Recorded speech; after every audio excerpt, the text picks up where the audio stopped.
الحمد لله رب العالمين والصلاة والسلام على خاتم النبيين أما بعد فأعوذ بالله من الشيطان الرجيم بسم الله الرحمن الرحيم پڑھیے الصلاة والسلام عليك يا رسول الله وعلى آلك وأصحابك يا حبيب الله الصلاة والسلام عليك يا نبي الله وعلى آلك وأصحابك يا نور الله کہ شرمگاہ کو حرام سے بچانا. یہ جو انسان بدکاری اور بے حیائی کی طرف جاتا ہے نا، یہ فوراً نہیں چلا جاتا. بڑی پیاری بات علماء کہتے ہیں، پہلے آنکھ بہکتی ہے، پھر دل بہکتا ہے، پھر انسان بدکاری کی طرف جاتا ہے، پھر وہ گناہ کا بڑا کام کرتا ہے. کہ تنہائی کے گناہ سے بچنا یہ بڑی کمال کی بات. اور یہ بڑے کتنا اللہ والوں کا طریقہ ہے. اللہ نصیب کر دے کہ جب گناہ کا موقع ہے، کوئی نہیں دیکھ رہا، اس وقت اے کاش دل پر یہ خیال جاں گزی ہو جائے کہ رب دیکھ رہا. ایک بار حضرت ابراہیم بن ادم رحمۃ اللہ تعالی کی بارگاہ میں ایک شخص آیا، آ کر کہتا ہے حضور میں گناہ سے نہیں بچ پا. پلیز ذرا غور سے سنیے گا، بہت خوبصورت کیور اور پریکاشن ہے گناہوں سے بچنے کے حوالے سے اس واقعے میں. کہتا ہے حضور میں بچنا چاہتا ہوں، گناہ ہو ہی جاتا ہے. ہو سکتا ہے میرے بھائی یا نوجوان بھی ایسے ہوں کہ جو چاہتے ہیں گناہ نہ کریں مگر گناہ ہو جاتا. حضرت ابراہیم بن ادم نے کہا اچھا ایسا کرو، گناہ کرنا چاہتے ہو؟ کہتا ہاں بچ نہیں پاتا، مجھے کرنا پڑتا ہے گناہ. کہ ٹھیک ہے، جب بھی تمہارا گناہ کرنے کا جی چاہے نا تو اللہ کا رزق کھانا چھوڑ دینا. حضور یہ کیسے پاسبل ہے؟ دنیا میں جو کچھ ہے وہ اللہ نے عطا کیا، اس کے بغیر تو جی نہیں سکوں گا. اچھا اب گناہ کرنے کا جی چاہے تو ٹھیک ہے گناہ کر لینا، مگر ایسی جگہ جا کے کرنا جہاں اللہ نہ دیکھ رہا ہو. کہتا ہے حضور east west north south every where جدھر بھی جاؤں گا اللہ تو دیکھ رہا ہے نا، وہ اللہ کی کائنات ہے. اچھا ایسا کرو، گناہ کرنا ہے نا کرو، مگر اللہ کی زمین سے اللہ کی کائنات سے نکل کر لو. اس کی ملک اور اس کی ملکیت والی جگہ سے بھی باہر نہیں جا سکتا. اچھا گناہ کرنے کا جی چاہے ٹھیک ہے، کرنا چاہے تو کر لینا، مگر جب ملک الموت تمہاری روح قبض کرنے آئے نا تو ان کو منع کر دینا کہ نہیں میری روح قبض نہ کرے، میں نے ابھی توبہ کرنی ہے. حضرت nobody have power to deny. کون ہے جو ملک الموت کو منع کر سکے گا کہ میری روح قبض نہ کرو؟ جو وقت ہے وہ تو آ کر رہے گا. فرمایا اچھا پھر ایسا کرو، گناہ جتنے کرنے کر لو، مگر قیامت کے دن جب فرشتے تمہیں جہنم کی طرف لے جانے لگے نا تو ان کو منع کر دینا کہ نہیں میں نہیں جاتا. حضرت یہ کس کے پاس پاور ہے؟ وہ تو گھسیٹتے ہوئے جہنم میں لے جائیں گے، وہاں تو جو حکم ہو گیا اس پر عمل ہوگا. اب حضرت ابراہیم بن ادم نے پہلے کہتے ہیں نا مقدمہ، ایک آپ کہتے ہیں نا پہلے جزیات جمع کیے، باقاعدہ اس کا مائنڈ سیٹ بنایا، اب اسے خوبصورت سمری بیان کی. فرماتے بیٹا ایک بات سنو، تم اللہ کا رزق کھانا چھوڑ نہیں سکتے، اللہ کے ملک سے باہر جا نہیں سکتے، مرنے سے پہلے ملک الموت آئے تو ان کو منع نہیں کر سکتے، جہنم کے فرشتے تمہیں عذاب کے لیے لے جائے تو ان کو بھی روک نہیں سکتے. جب یہ سارے کام نہیں کر سکتے تو پھر ایک کام کر لو، گناہ کرنا ہی چھوڑ دو. پھر وہ بندہ زارو کتار رونے لگا، کہتا حضرت میں وعدہ کرتا ہوں آج کے بعد گناہ نہیں کروں. اے میرے بھائیوں میرے نوجوانوں، میں بہت اچھی طرح جانتا ہوں، میں آپ کی لائف گزار چکا ہوں، میں بھی اسٹوڈنٹ رہا ہوں. یہ لائف بڑی ڈیفیکلٹ ہے، شیطان اس میں بڑا حملہ کرتا ہے، نفس بڑا حملہ کرتا ہے، گناہوں کی طرف بہت کھینچتا ہے. مگر یہ ولیوں کا شیوا ہے کہ وہ جوانی میں عبادت کرے. اللہ کو بڑا پسند ہے وہ نوجوان. اللہ فرشتوں پر فخر فرماتا ہے کہ دیکھو میرا بندہ جوان ہے اور میری عبادت کر رہا ہے. مگر آج جوان کہتا ہے جوانی تو دیوانی ہے، مزے کرنے کے دن ہے. مولوی صاحب بوڑھا ہونے کے بعد میں اللہ ہی کروں گا، 40-50 سال کے بعد میں مسجد میں بھی چلا جاؤں گا، میں داڑھی بھی رکھ لوں گا، ابھی تو انجوائے کرنے دو. چلو آج آپ اور میں ایک ڈسکس کر لیتے ہیں. If you want to enjoy in this life، آپ چاہتے ہیں کہ ابھی مزے کرنے دیں، بعد میں میں نے توبہ کر لینی ہے، تو ایک چھوٹی سی ڈیبیٹ آپس میں کر لیتے ہیں. چلیں جناب، آپ میں سے کون ہے اتنے بڑے ہال میں جس کے پاس یہ گارنٹی ہے کہ وہ 50 سال کا ہونے تک زندہ رہے گا؟ Anybody have guarantee? Nobody have guarantee. 50 سال زندگی مجھے ملے گی، کوئی ہے؟ نہیں. چلیں ایسا کوئی بھائی بیٹھا ہو جو بتائے جو 1 سال میں زندہ رہوں گا. Nobody have guarantee for live for 1 year. چلو 1 ہفتہ زندہ رہنے کی گارنٹی ہے، کل صبح تک زندہ رہنے کی گارنٹی ہے. سمجھدار لوگ ہیں، میری بات آپ فالو کر رہے ہیں. اٹ مینز آگاہ اپنی موت سے کوئی بشر نہیں، سامان 100 برس کا ہے، پل کی خبر. آپ کہتے ہیں میں بوڑھا ہو کے توبہ کر لوں گا، ارے آج دنیا سے میں جا سکتا ہوں اور آج چلا گیا تو اللہ کو کیا جواب دوں گا؟ حرام کرتے ہوئے، شراب پیتے ہوئے، بدکاریاں کرتے ہوئے، گرل فرینڈ اور بوائے فرینڈ بنا کر حرام باتیں کرتے ہوئے کدھر جاؤ گے؟ قبر میں کیا جواب دو گے؟ دیکھیں یہ دنیا تھوڑی ہے، میں نے آپ کو جنت کا ریوارڈ بتایا ہے، وہاں نہ ختم ہونے والی نعمتیں ہیں. دنیا کی ایکسپائری ڈیٹ ہے، we have to go from this world. ہم سب نے دنیا سے جانا ہے، مگر جنت میں جو چلا گیا اسے موت نہیں آنی ہے. ہم فیہا خالدون، قرآن کا وعدہ ہے کہ ہمیشہ ہمیشہ جنت میں رہیں گے. تو کیوں نہ میں اس ریوارڈ کی تیاری کروں؟ یہاں نفس کہے گا تھوڑی دوستی کر لے، نفس کہے گا تھوڑی بری چیزیں دیکھ لے، انٹرنیٹ پر نئی فلم آئی ہے، فلاں جگہ کانسرٹ ہو رہا ہے، ارے سارے دوست نشہ کر رہے ہیں، تو بھی تھوڑے سے سپ لگا لے. آج اپنے آپ کو روکنا ہے، مجھے دنیا کی گندی شراب نہیں پینی، مجھے جنت کی پاکیزہ شراب پینی ہے.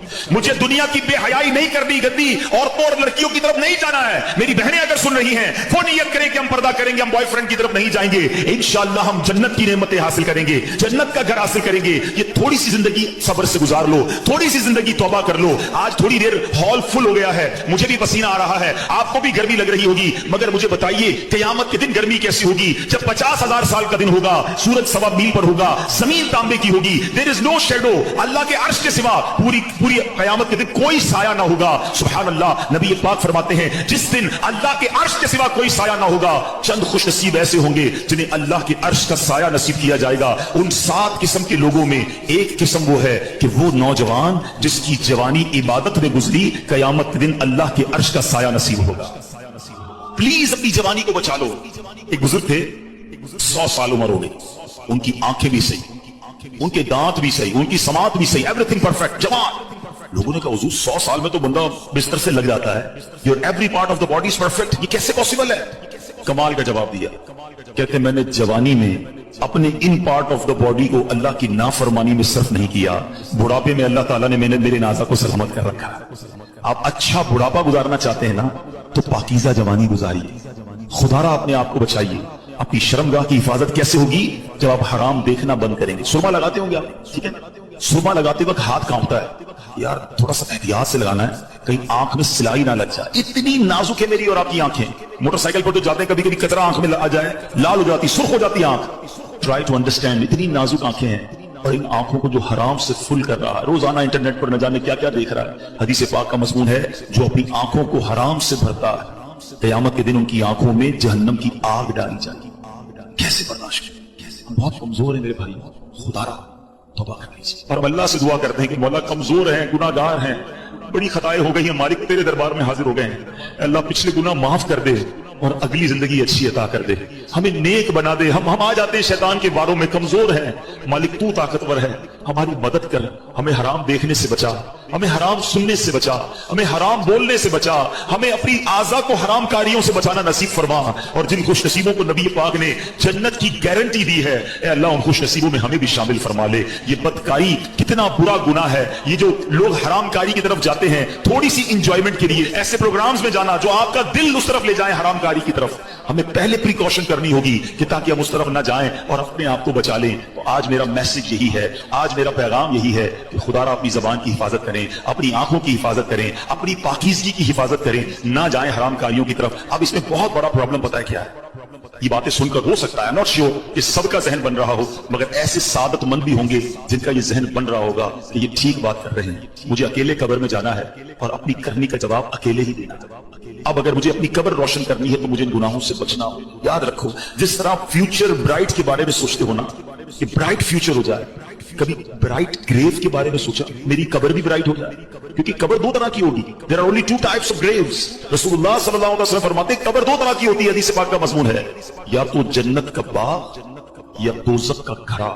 Now it's up to you which type of grave you like to live.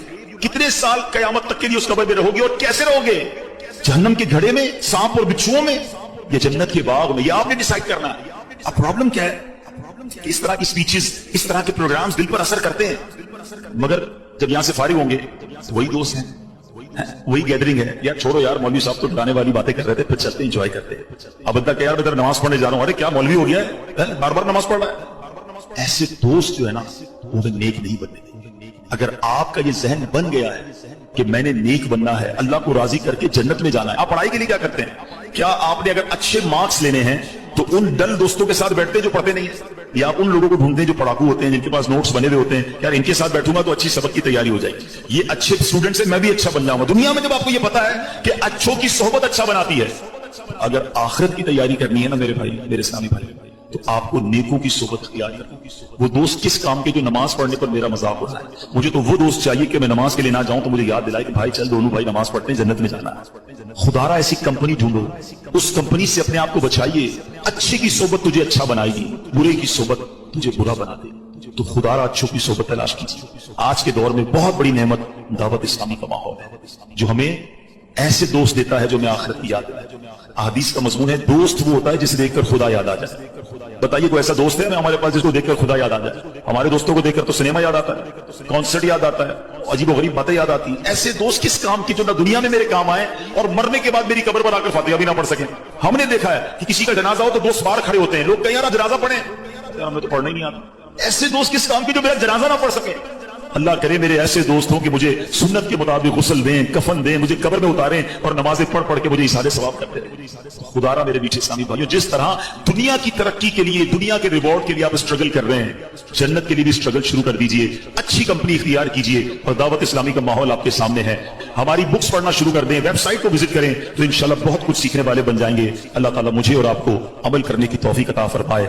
واقعی عقل مند خواتین اس بیان کو سنیں گی تو وہ جو مسکنسپشن پیدا کیا جاتا ہے کہ جناب اسلام میں عورتوں کو آزادی نہیں ہے, جناب اسلام میں عورتوں کے لیے گھٹن ہے. اللہ اکبر, ذرا پہلے اسلام سے پہلے کے حالات پڑھو اور اس کے بعد اسلام کے آنے کے بعد عورتوں کو کیا شاندار مقام میرا دین دیتا ہے. اللہ کے نبی نے the بیسٹ لوگوں کی جب مثال بیان کی, بہترین لوگوں کی مثال بیان کی, تو نبی پاک فرماتے ہیں, ترمذی کی حدیث ہے, سب سے بہتر وہ ہے جو اپنے اہل کے لیے بہتر ہو, یعنی اپنی فیملی کے لیے بہتر ہو. اور آقا فرماتے سنو میں تم سب سے زیادہ اپنے اہل کے لیے بہتر ہوں. نبی پاک سب سے زیادہ اپنی فیملی کے لیے بہتر. نبی پاک علیہ الصلوۃ والسلام سے ایک شخص سے پوچھا, حضور شوہر پر بیوی کا کیا حق ہے؟ تو آپ نے فرمایا جب وہ کھائے یعنی شوہر کھائے تو بیوی کو کھلائے, جب لباس پہنے اسے بھی پہنائے, اس کے چہرے پر نہ مارے, اسے بدصورت نہ کہے, اور اگر سمجھانے کے لیے اس سے علیحدگی کرنی پڑے تو گھر میں ہی علیحدگی کرے. اللہ اکبر. ایک بار حضرت عمر فاروق رضی اللہ عنہ کی بارگاہ میں, سنیے کہ بڑا دلچسپ واقعہ. سیدنا عمر فاروق کا کتنا بڑا نام,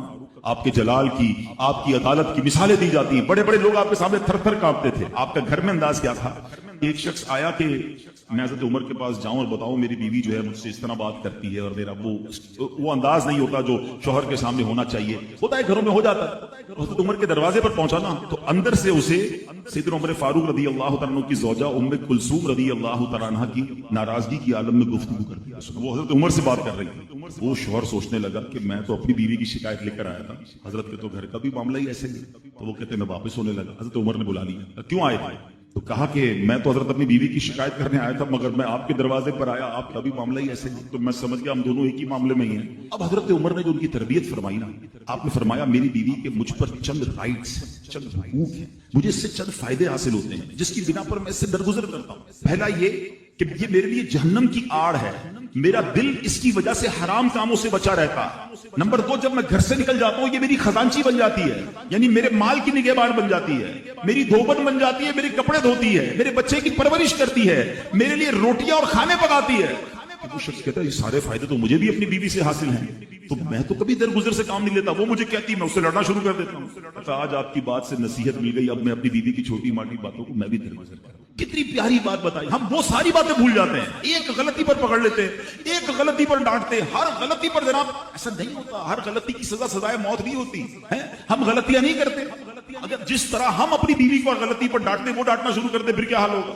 ایسا وہ بھی دل رکھتی ہے. ہم نے کسی انسان سے شادی کی ہے, کمپیوٹر سے نہیں کی, ٹھیک ہے نا, تو کمپیوٹر بھی آج کل وائرس آ جاتا ہے, تو وہ تو انسان میں غلطی ہو گئی, کوئی بات نہیں. تو سبحان اللہ, اتنا پیارا مذہب ہے. مگر مجھے اور کوئی حساب نہیں آتا, مجھے یہ نہیں پتا میرے جرم کتنے ہیں. مجھے ایک حساب آتا ہے کہ جتنی تیری رحمتوں سے کم ہے. مجھے یہ پتا ہے بہت زیادہ ہے, میں مانتا ہوں بڑی خطائیں ہیں, بڑے جرم ہیں, مگر ایک حساب ضرور آتا ہے مجھے کہ جتنے بھی گناہ ہیں تیری رحمتوں سے کم ہیں. میرے جرم اس سے زائد نہ مجھے حساب آئے نہ مجھے شمار آئے, مطلب اور کوئی کاؤنٹنگ نہیں آتی مجھے. ایک کاؤنٹنگ پتا ہے, جتنا تو بڑا رحیم ہے نا, تیری رحمت جتنی بڑی ہے اس کے مقابلے میں میرے گناہ کچھ نہیں. اسی کریم سے بھروسہ ہے, اسی رحمان سے بھروسہ ہے. بس درود پاک کی کثرت کیجیے, اللہ سے سچی محبت کیجیے, توبہ کیجیے. وہ بڑا کریم ہے, وہ رحمان ہے, جو کروڑوں کو بخش رہا ہے, تو مجھ جیسے گناہگار کو بخشنا اس کی رحمت کے لیے کیا مشکل ہے. اللہ ہم سب کی بخشش فرمائے. نیت کر لیں گے بس انشاءاللہ آج کے بعد درود پاک کی کثرت کریں گے انشاءاللہ. آئیے مل کر محبت کے ساتھ باآواز بلند درود پاک پڑھ لیں. صلو علی الحبیب صلی اللہ تعالی علی محمد صلی اللہ علیہ وسلم. حضرت عمر فاروق رضی اللہ تعالیٰ کے دور مبارک میں ایک نوجوان تھا، بڑا متقی تھا، بڑا پرہیزگار تھا، لوگ اس کی نوجوان کی عبادت دیکھ کر حیران ہو جاتے تھے۔ وہ نوجوان جب عشاء پڑھ کے گھر کی طرف جاتا تھا نا تو راستے میں اسے خوبصورت عورت اپنی طرف بلاتی تھی۔ وہ بڑی نیک طبیعت کا مالک تھا، اس کی طرف توجہ نہیں کرتا تھا اور نکل جاتا۔ ایک جب وہ گزرا تو عورت نے اس کو پھر بلایا، انسان تھا، شیطان نے اس پر حملہ کیا، وہ بھی اس کی طرف مائل ہو گیا۔ مگر جیسی عورت کے قریب ہوا نا تو اسے اللہ کریم کا یہ فرمان یاد آیا، ان الذین اتقوا اذا مسهم طائف من الشیطان تذکروا فاذا هم مبصرون۔ بے شک پرہیزگاروں کو جب شیطان کی طرف سے کوئی خیال آتا ہے تو وہ فوراً حکم خدا یاد کرتے ہیں، پھر اسی وقت ان کی آنکھیں کھل جاتی ہیں۔ اس آیت کریمہ کے یاد آتی اس کے دل پر ایسا اللہ کے خوف کا غلبہ پیدا ہوا، خوف الہی سے کانپتے کانپتے وہ بے ہوش ہو گئے۔ جب بڑی دیر ہو گئی گھر نہیں پہنچا تو اس کا بوڑھا باپ ڈھونڈنے نکلا، دیکھا کہ نوجوان تو راستے میں بے ہوش پڑا ہوا ہے۔ اس کو اٹھایا، اپنے گھر لایا۔ اس کو جب ہوش آیا تو اس نے پھر اپنے والد کو واقعہ سنایا۔ واقعہ سناتے سناتے پھر اس سے آیت کریمہ یاد آئی، پھر وہ آیت کریمہ اس نے پڑھی تو اس کی زوردار چیخ نکلی اور اس کا دم ہی نکلا۔ حضرت عمر فاروق رضی اللہ تعالیٰ کو اس نوجوان کے بارے میں پتا چلا، ایسا نوجوان اتنا خوف خدا والا، اور اللہ کے خوف سے اس کا انتقال ہو گیا۔ آپ اس کی قبر پر آئے اور یہ آیت کریمہ پڑھی، وَلِمَنْ خَافَ مَقَامَ رَبِّهِ جَنَّتَانِ، جو اپنے رب کے حضور کھڑے ہونے سے ڈرے اس کے لیے 2 جنتیں ہیں۔ حضرت عمر فاروق جب یہ آیت پڑھی نا تو قبر میں سے اس نوجوان نے جواب دیا، اے امیر المومنین، میرے رب نے بے شک مجھے 2 جنتیں عطا فرمائیں۔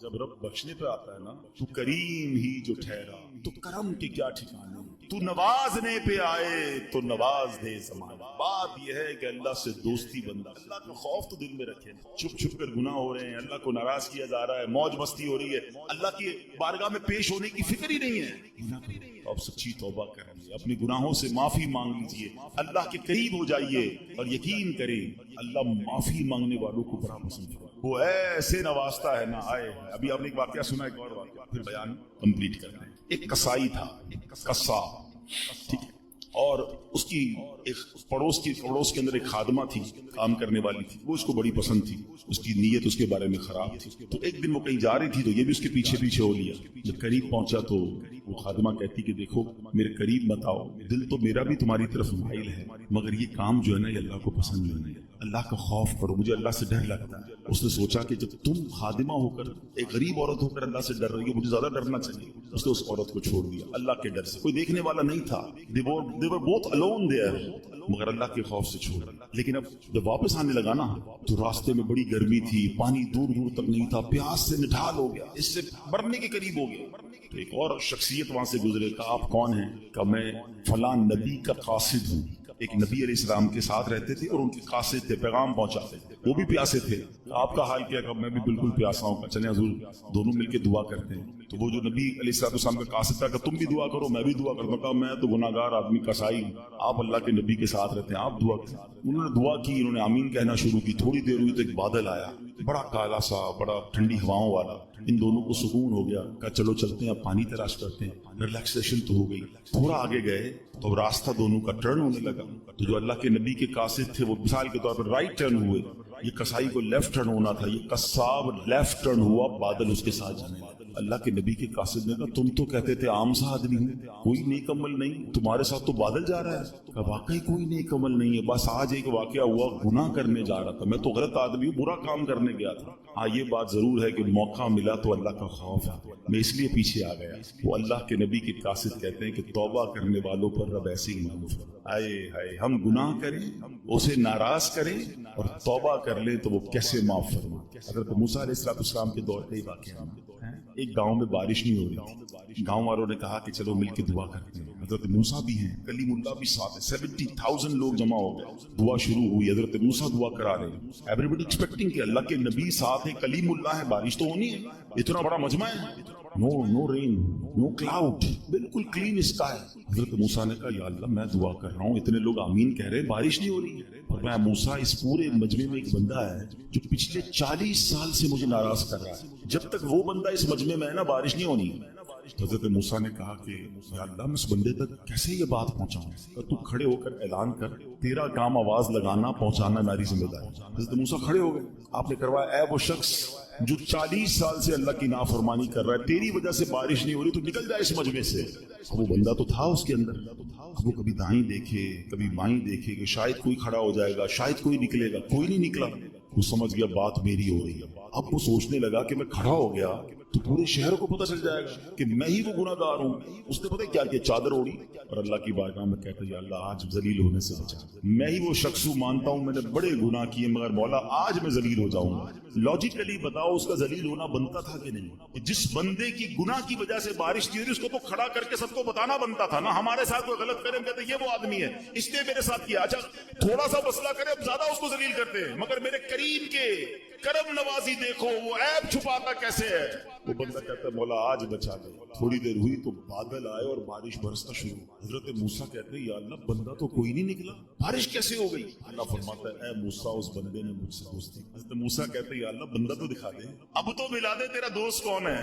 ہائے ہائے، پتہ ہے کیا فرمایا رب نے؟ فرمایا موسیٰ جب وہ میرا نافرمان تھا تب میں نے اسے ظاہر نہیں کیا، اب تو میرا دوست بن گیا، میں تجھے کیسے ظاہر کروں؟ یہ ہے میرا رب۔ کاش مجھے اور آپ کو سمجھ آ جائے، دنیا والوں کو میرا ایک ایپ پتہ چل جائے تو واٹس ایپ گروپ میں چلتے ہیں وہ میسج، سوشل میڈیا پہ چلتے ہیں، ویب سائٹوں پر اور اخباروں میں چلتے ہیں، مزے لیتے ہیں لوگ ہمارے ایپ کے۔ ارے دنیا کو تو پتہ ہی کچھ نہیں ہے جو میرے رب کو پتہ ہے۔ بچپن سے نافرمانیاں کر رہا ہوں، بچپن سے اسے ناراض کر رہا ہوں، چھپ چھپ کے گناہ کر رہا ہوں، وہ سب جانتا ہے۔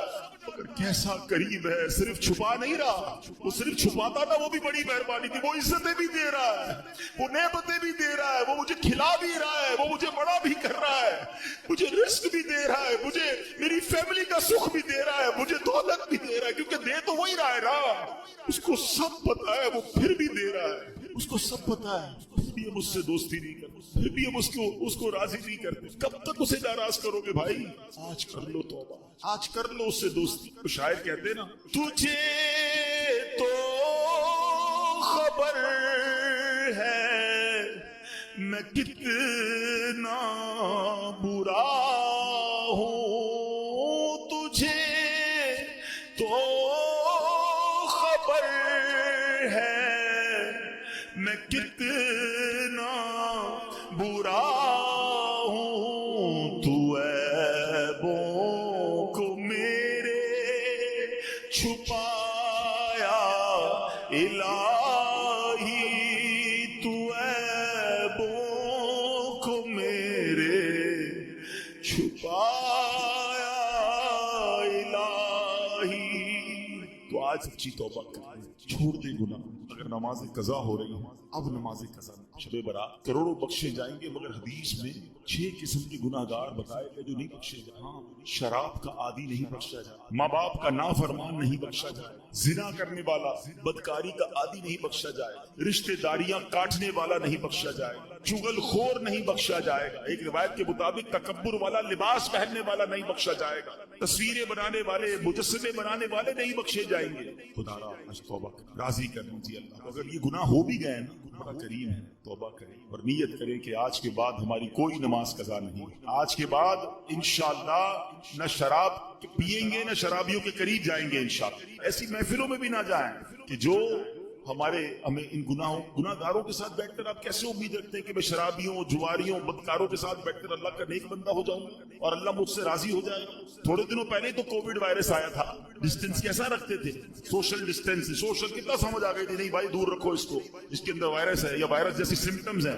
ادھر لعنت برس رہی ہے شرابیوں پر، تم اس کے ساتھ بیٹھے ہو۔ جو بدکار ہیں، جو جوئے کھیلنے، آپ کہتے ہیں میں نہیں پیتا میں بیٹھتا ہوں، کیوں بیٹھنا ہے ان کے ساتھ؟ جدھر میرا رب ناراض ادھر اس کے ساتھ میں نے کیوں بیٹھنا ہے؟